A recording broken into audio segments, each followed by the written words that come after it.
আমাৰ মহেন্দ্ৰ ককাইদেউ আছে, মহেন্দ্ৰ হাজৰিকা ডাঙৰীয়া, বিভিন্ন জাতীয় জনগোষ্ঠীয় দল সংগঠনৰ বিষয়ববীয়া কৰ্মকৰ্তাসকল আছে, সমগ্ৰ অসমৰ বিভিন্ন প্ৰান্তৰ পৰা অহা আমাৰ যুৱ বন্ধুসকল আছে, মৰমৰ ছাত্ৰ ছাত্ৰীসকল আছে। সকলোকে মই আজি এই পবিত্ৰ অনুষ্ঠানটোৰ স্মৃতিচাৰণ সভাৰ এই শুভ ক্ষণত সকলোকে মই শ্ৰদ্ধা নিবেদিছোঁ, শত কোটি প্ৰণিপাত জনাইছোঁ। আৰু সমগ্ৰ অসমৰ ৰাইজৰ পদৰেণুৰে আজি এই টুকচিঙা গাঁও, এই আদ্য স্বাৰ্থৰ থলী স্মৃতিচাৰণ সভা পবিত্ৰ হৈ পৰিলে। গতিকে সমগ্ৰ অসমৰ ৰাইজকো মই শ্ৰদ্ধা জনাইছোঁ। আৰু আজি এই মৃত্যুৱে পুনৰ ক'লে যে মানুহৰ আমাৰ কবিয়ে ক'বৰ দৰে মানুহৰ মৃত্যু যেনেকৈ এটা শিল্প, মৃত্যুৰ এটা যে শিল্প, সেই ৰাজীৱ শদিয়াৰ মৃত্যুৱে পুনৰ প্ৰমাণ কৰিলে এটা শৈল্পিক মৃত্যু ৰাজীৱ শদিয়াৰ হ'ল। যদিও এয়া আমাৰ কাৰণে অপূৰণীয় ক্ষতি, এগৰাকী অতি শক্তিশালী জাতীয়তাবাদ সম্পন্ন এগৰাকী গণশিল্পী আমাৰ মাজৰ পৰা হেৰাই গ'ল। এইটো জাতীয় জীৱনৰ কাৰণে অপূৰণীয় ক্ষতি, কিন্তু এই মৃত্যুৱে অসমৰ সমাজ জীৱনত, জাতীয় জীৱনত বহু কথা কৈ থৈ গ'ল।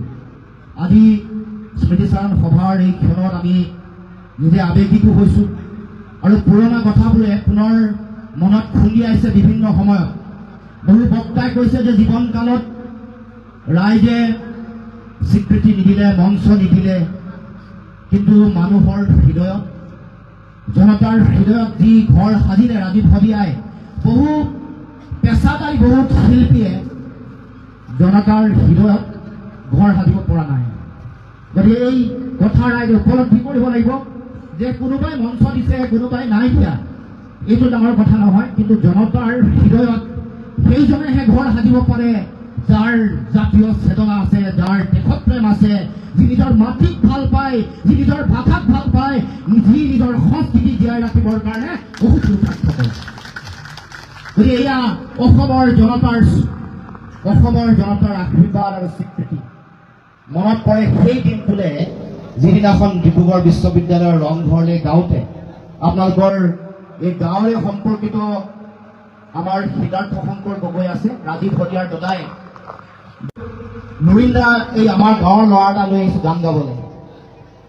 ডিব্ৰুগড় বিশ্ববিদ্যালয়ৰ ৰংঘৰৰ পবিত্ৰ মঞ্চত প্ৰথম তেতিয়া আমি ৰাজীৱ শদিয়াক পাইছোঁ। ৰাজীৱ শদিয়া হোৱা নাই, তেতিয়া ৰাজীৱ গগৈয়ে হৈ আছিল। সেই দিনটোৰ পৰা এটা দীঘলীয়া পৰিক্ৰমা, বিভিন্ন সময় আমি সুদৰ্শন ছাত্ৰ সন্থাৰ সাধাৰণ সম্পাদকৰ দায়িত্ব ল'লোঁ। লোৱাৰ পাছত আমাৰ লগত কেনেধৰণে সম্পৰ্কিত সকলোৱে জানে। ৰাজীৱ শদিয়াৰ পৰিয়ালে জানে, আমাৰ মহেন্দ্ৰ ককাইদেউ আছে, লোহিত ককাইদেউ আছে আৰু দিগন্ত গোহাঁই, এই চাৰিজন মানুহে ভালকৈ জানে আমি কেনেকৈ সম্পৰ্কিত হৈ আছিলোঁ, কেনেকৈ পৰৱৰ্তী দিনত আকৌ নতুন এখন মঞ্চ হ'ল, তাতো আমি কেনেকৈ সম্পৰ্কিত হৈ আছিলোঁ, এইবোৰ কথা তেওঁলোকে ভালকৈ জানে। আৰু বিভিন্ন সময়ত মোৰ মাতৃৰ বিয়োগৰ সময়ত কেনেকৈ আমাৰ ঘৰত আছিলেগৈ, কেনেকৈ মাৰ নামত গান গালে, আৰু এই যে তেওঁৰ যিটো ৰাজীৱ শদিয়াৰ সাধাৰণ জনগণৰ লগত মিলি যোৱা যিটো স্বভাৱ সুলভ, যিটো তেওঁৰ চৰিত্ৰ, কোনোবা কাৰোবাৰ মানুহ ঘৰত মৃত্যু হৈছে, তালৈ গৈ তেওঁ এনেই খবৰ ল'বলৈ গ'ল, সন্ধিয়া তাত দিহানাম চলি আছে, তেওঁ নিজেই তাৰ লগত সংপৃক্ত হৈ গ'ল, দিহানাম একেলগে পৰিৱেশন কৰিলে। এই যে স্বভাৱ সুলভ শিল্পী সত্তা যিটো, এই যে মানুহৰ লগত, মানুহৰ প্ৰাণৰ লগত মিলিব পাৰে, মানুহৰ লগত হৃদয়ৰ লগত সম্পৰ্ক স্থাপন কৰিব পাৰে, এই যে মাটিৰ লগত মিলিব পাৰে, এইটোৱে প্ৰকৃত এটা শিল্পী সত্তাক প্ৰতিনিধিত্ব কৰে। যি শিল্পবোধ এটা জাতিৰ প্ৰয়োজন, যাৰ সংকট হোৱাৰ কথা বহুতে কৈছে, যাৰ সাংস্কৃতিক অৱক্ষয় হোৱাৰ কথা বহু মানুহে ইতিমধ্যে উল্লেখ কৰিছে, তেনেকুৱা এটা সময়ত নিজৰ গানৰ যোগেদি আমাক নতুন বাটৰ সন্ধান দিবৰ কাৰণে চিন্তা চৰ্চা কৰিছিল। আৰু সেইকাৰণে ইমান কম বয়সতে তেওঁৰ গানবোৰে মানুহৰ মাজত এটা জাতীয় চেতনা জগাই তুলিছিল।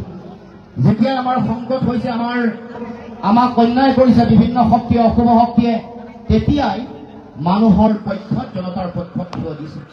বহু শিল্পীয়ে বঁটা বাহনৰ লোভত, বহু শিল্পীয়ে ৰজাঘৰৰ তুষ্টিকৰণৰ চিন্তাত, তৈলমৰ্দনৰ চিন্তাত, ভয়ত ৰাইজৰ পক্ষত জনতাৰ পক্ষত মাত মতা নাই, কিন্তু ৰাজীৱ হদিয়াই জনতাৰ সংকটৰ কথা উপলব্ধি কৰি জনতাৰ হৈ মাত মাতিছে, কৈছে চিঞৰি চিঞৰি কৈছে যে এয়া মোৰ জাতিত কৰা অন্যায়, এয়া মোৰ ভাষা কৃষ্টি সংস্কৃতিত কৰা অন্যায়, এয়া মোৰ মাটি ভেটি উচ্ছেদ কৰিবলৈ কৰা ষড়যন্ত্ৰৰ এটা অংশ।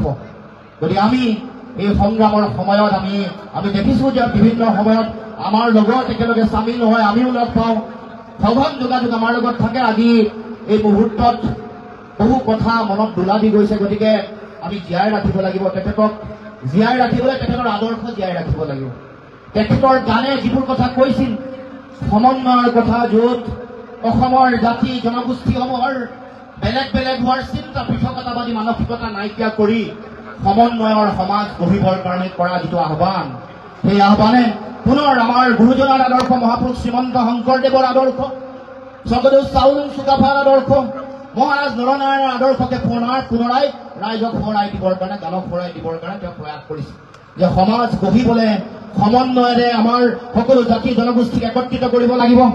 আমি বৰ অসমৰ ভেটি যদি শক্তিশালী কৰিব লাগে, আমাৰ মাজত একতা লাগিব, আমাৰ মাজত ভাতৃত্ববোধ লাগিব। যি অবিশ্বাসৰ বাতাবৰণ সৃষ্টি হৈছে এইটো নাইকিয়া কৰিব লাগিব, এইটো আমাৰ সকলোৰে দায়িত্ব। গতিকে ৰাইজ, আমি সকলো ৰাইজকে আহ্বান জনাইছো,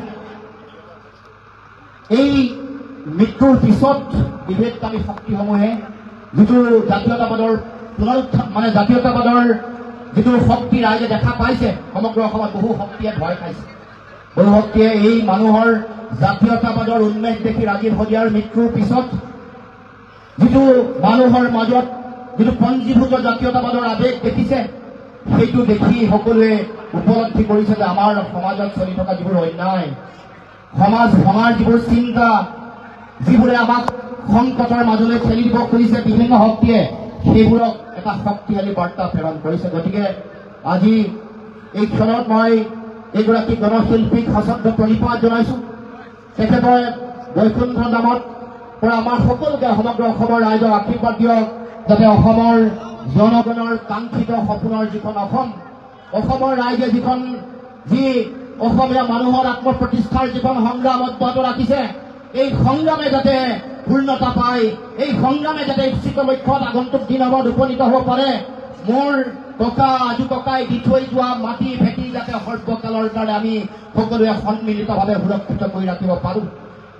মোৰ আইৰ মুখৰ ভাষা, মোৰ কৃষ্টি সংস্কৃতি, এইবোৰ যাতে সদায় আমি সুৰক্ষিত কৰি ৰাখিব পাৰো। কোনো শক্তিয়ে, প্ৰভুত্ববাদী আধিপত্যবাদী সংস্কৃতিয়ে যাতে আমাৰ সংস্কৃতিক নাইকিয়া কৰিব নোৱাৰে, নিশকতীয়া কৰিব নোৱাৰে। সেইবোৰ ৰাজীৱ হদিয়াৰ চিন্তা আৰু আদৰ্শত সেইবোৰ আছে, আৰু সেইবোৰ আমি জীয়াই ৰাখিব লাগিব।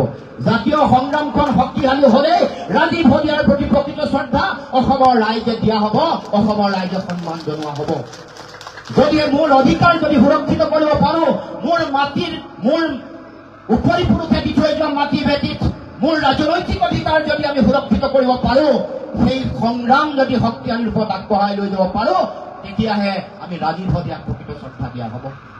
গতিকে আপোচকামী ব্যক্তি আৰু আপোচবিহীন জাতীয় স্বাৰ্থত মেৰুদণ্ড বেকা নকৰা ব্যক্তিৰ যিটো শ্ৰদ্ধা আৰু সন্মান যে পৃথক, সেই কথা আজি এই টুপচিঙা গাঁৱত ৰাইজৰ উপস্থিতি এই কথা পুনৰ প্ৰমাণ কৰি দিলে।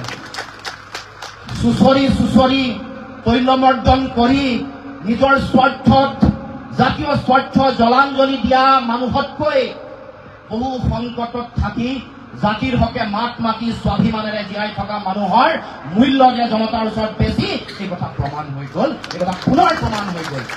সময়ে কৈছে, ইতিহাসে কৈছে, জনগণে কৈছে যে কোনোবাই যদি বহুত লেকচাৰ মৰা মানুহ বহুত আছে, ভাষণ দিয়া বক্তৃতা অনুষ্ঠানৰ বক্তৃতাৰ ফুলজাৰি মৰা বহুত মানুহ আছে, ন্যায়ৰ পক্ষত ন্যায়ৰ কথা কৈ ভিতৰি ভিতৰি অন্যায় কৰা মানুহ বহুত আছে। জাতীয় চেতনা আৰু স্বাভিমান ধৰি ৰাখিছো বুলি কৈ নিজে প্ৰফেচনেলিজিম, টকা পইচাৰ কাৰণে কন্দা মানুহ বহুত আছে। কিন্তু যি প্ৰকৃত জাতীয় স্বাভিমান, জাতীয় চেতনা, জাতীয়তাবাদ যাৰ হৃদয়ত আছে, যি কেতিয়াও কাৰো ওচৰত আঁঠু নেকাৰে, যি নিজৰ মেৰুদণ্ড পুনাই শিৰ উচ্চ কৰি বেলেগৰ আগত কথা কয় আৰু জাতীয়তাবাদৰ কাৰণে নিজৰ অধিকাৰৰ কাৰণে নিজৰ অধিকাৰ আজৰি আনিবৰ কাৰণে যিসকলে ত্যাগ কৰে তেওঁলোকৰ মূল্য আছে, তেওঁলোকক অসমৰ জনগণে মূল্য দিয়ে। তাৰ উদাহৰণ ৰাজীৱ হৰিয়া। গতিকে ৰাইজ, মই আজি স্মৃতিচাৰণ সভাত দীঘলীয়া কথা ক'ব খোজা নাই। পুৰণা কথাবোৰে মনত দোলা দি গৈছে, পুৰণা বিভিন্ন ধৰণৰ কথাৰ স্মৃতিয়ে মনত খুন্দিয়াইছে। গতিকে আমি সেই যিটো চেতনা তেওঁৰ চিন্তাত আছিল, তেওঁৰ গানত আছিল, সেইবোৰ জীয়াই ৰাখিবৰ কাৰণে আমি সকলোৱে সন্মিলিতভাৱে আমি কাম কাজ কৰিম। আমি অসমৰ সংগ্ৰামী জনতাই পুনৰবাৰ এই প্ৰতিশ্ৰুতি ৰাজীৱ হৰিয়াৰ এই আজি ৰাজহুৱা যি আদ্য স্বাৰ্থৰ থলী, ইয়াৰ পৰা সমগ্ৰ অসমৰ ৰাইজলৈ এই বাৰ্তা যে অসমত আপোচ নকৰা জাতীয়তাবাদী চেতনাৰ প্ৰতি দায়বদ্ধ বহু জনগণ আছে। সেইসকলে যুঁজি আছে, যুঁজি থাকিব যেতিয়ালৈকে অসমীয়া জাতীয়তাবাদৰ বিজয় নিচান নীলিম আকাশত সগৌৰৱেৰে স্বাভিমানেৰে বিজয় নীলিম আকাশত যেতিয়ালৈকে উত্তোলন কৰিব নোৱাৰে, তেনেকুৱাও মানুহ অসমৰ মাটিত জীৱিত আছে, জীয়াই আছে আৰু জীয়াই থাকিব, সংগ্ৰাম কৰি কৰি জীয়াই থাকিব যেতিয়ালৈকে আমি বিচৰা কাংক্ষিত সেই জাতীয় স্বাভিমানৰ এই অসমখন আমি প্ৰতিষ্ঠা কৰিব নোৱাৰো। গতিকে সকলোকে শ্ৰদ্ধা নিবেদন কৰি ৰাজীৱ হৰিয়াৰ পৰিয়ালৰ প্ৰতি মই গভীৰ সমবেদনা জ্ঞাপন কৰিছো। পুনৰবাৰ এই ক্ষণজন্মা গণশিল্পীগৰাকীৰ প্ৰতি সশ্ৰদ্ধ প্ৰণিপাত জনাই মই মোৰ বক্তব্য সামৰণি মাৰিছো। ধন্যবাদ। জয় অসম।